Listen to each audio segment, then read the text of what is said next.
মাননীয় সভাপতি, মঞ্চ বিশ্ব হযরত ওলামায়ে কেরাম, সমবেত তৌহিদি জনতা, বক্তব্য স্পষ্ট। আজকের এই জনসমুদ্র প্রমাণ করে আমরা বৈষম্যের শিকার। কারণ কাছেই তাদেরকে 2 সপ্তাহ বরাবরই আমাদের উপর বৈষম্য হয়েছে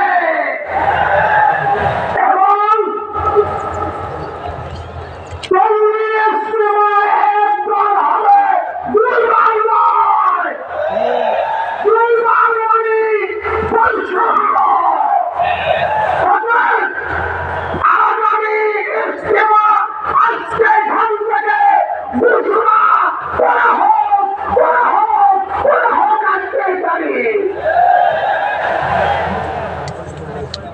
সম্মেলনের পর্যায়ে বক্তব্য রাখবেন রাবেতাতুল ওয়াহিদিন বাংলাদেশের মোহতারাম মহাসচিব